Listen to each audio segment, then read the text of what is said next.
Votre matinale se poursuit sur la Sen TV, la première télé urbaine du Sénégal. Reparlons du drame de Mouna avec cette cellule de crise créée par le gouvernement sénégalais. Plus de 2400 appels ont été enregistrés, dont 534 pour des demandes d'identification émanant des parents sans nouvelles de leurs pèlerins. Des données communiquées hier dans l'après-midi par la cellule de crise et d'appui psychologique aux pèlerins sénégalais donc, qui a fait face à la presse, des informations qui seront donc transmises aux représentants du pèlerinage à la Mecque pour faciliter les recherches, selon Amadou Kébé, coordonnateur de la cellule qui est ici avec notre reporter. Plus de 2400 appels. Ce sont souvent des membres de famille qui s'inquiètent de la situation d'un des leurs qui ne parviennent plus à recontacter.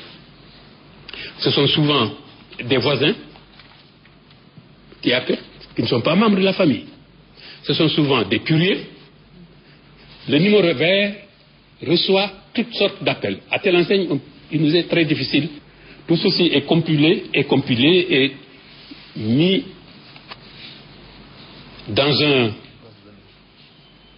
un fichier et communiqué à la mission à Djeddah. Et le nombre de pèlerins sénégalais morts à la Mecque passe de 11. Par contre, 3 parmi les 52 perdus, les 51 perdus de vue ont été retrouvés hier dans l'après-midi, affirme la cellule de crise qui ne veut pas toutefois se prononcer sur leur identité. Nous restons toujours avec Amadou Kébé qui est ici avec Lady Ménard. Les conditions dans lesquelles les personnes réapparaissent, il y en a qu'on a ramassé dans la rue, qui pendant une semaine avaient perdu jusqu'au sens de l'orientation. C'est des étudiants il y en a un, c'est des étudiants qui l'ont pris, qui l'ont rencontré, qui lui ont parlé, qui se sont rendus compte que c'était un Sénégalais et ils l'ont ramené. Et ça, c'est aujourd'hui. D'autres ont été trouvés. Je ne veux pas rentrer dans le détail des conditions dans lesquelles on les a trouvés. Mais je voudrais que vous sachiez une chose, que même en période normale, il y a des gens qui sont perdus. J'ai parlé au commissaire qui m'a dit qu'il y a, l'année dernière, des personnes qui étaient perdues et qu'on a retrouvées 6 mois après le pèlerinage.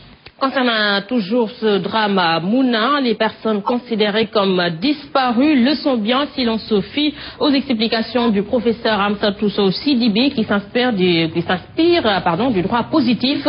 Mais selon toujours le professeur, on ne peut cependant considérer les disparus comme morts puisqu'il faut bien une procédure avant que le juge les considère comme morts. Et notre reporter Salif Kébessaro a rencontré le professeur Amsatou Sow Sidibé. Ici, ses explications.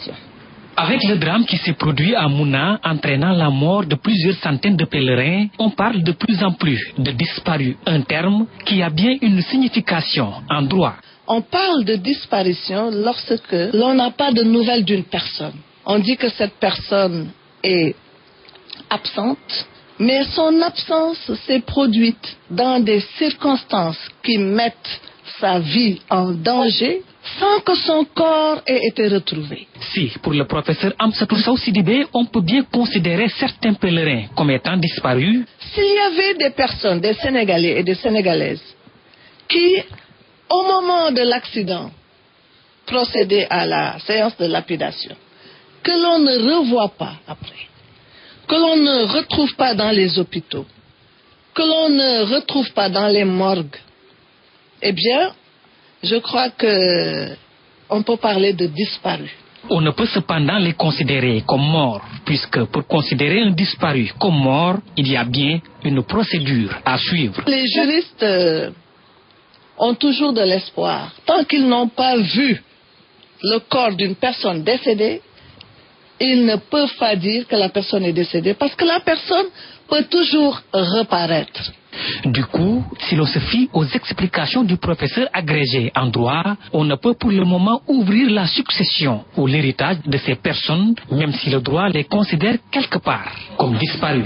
Et oui, Salif Kébé-Sakho, si l'on se fie aux explications d'Ahmed Khalifa Niasse qui s'inspire, lui, du droit musulman, toutes ces personnes disparues sont considérées comme mortes le jour où on déclare fini le Hajj. Et à partir de ce moment, leur succession et héritage peuvent bel et bien s'ouvrir. Ahmed Khalifa Niasse, que je propose de suivre. Si c'est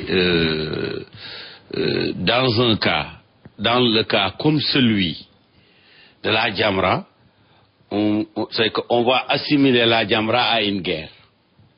Parce que tout le monde est parti à la guerre pour revenir. Il y a des blessés, comme dans une guerre, il y a des blessés de la Jamra. Il y a des morts certains de la Jamra. Et les disparus, après le Hajj, sont considérés comme présumés morts. Sont présumés morts. Après le Hajj. Parce que le Hajj, on l'a assimilé à une guerre.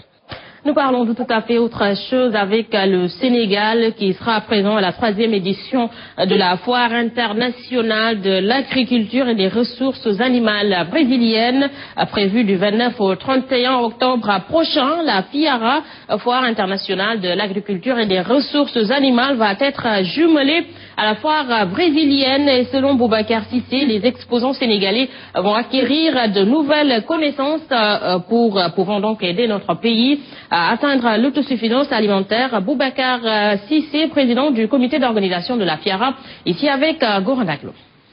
La FIARA va être jumelée officiellement à la FEAFRO. Près de 300 exposants qui vont donc pendant ces 3 jours accueillir beaucoup de monde venant de tous les continents.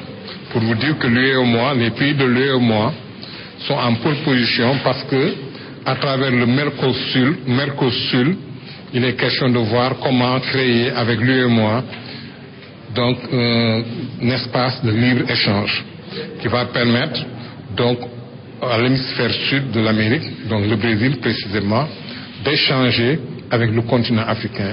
Parlons sport à présent. Afrobasket féminin 2015. Les Lions du Sénégal passent l'obstacle malien. Les protégés de Moustapha Gaye sont venus à bout d'une belle formation malienne, championne des Jeux africains de Brazzaville. Score de la rencontre 57-38.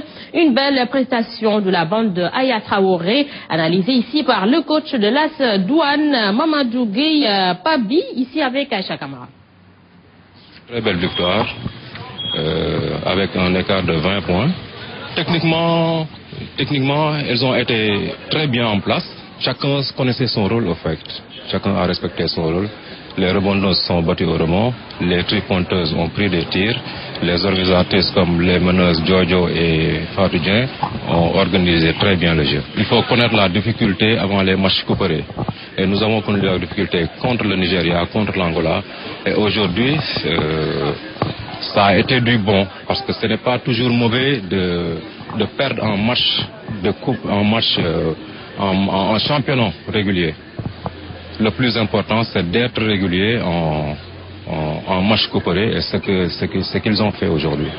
Sport toujours, préparatif plutôt, Chan U23, Maître Augustin Senghor rassure et toutes les dispositions ont été prises pour un bon déroulement de la compétition que le Sénégal accueille au mois de décembre prochain. Et le président du comité d'organisation du championnat d'Afrique des Nations des moins de 23 ans annonce que les rencontres amicales sont prévues pour une bonne préparation des Lions olympiques. Maître Augustin Senghor ici avec Aïcha Kamara.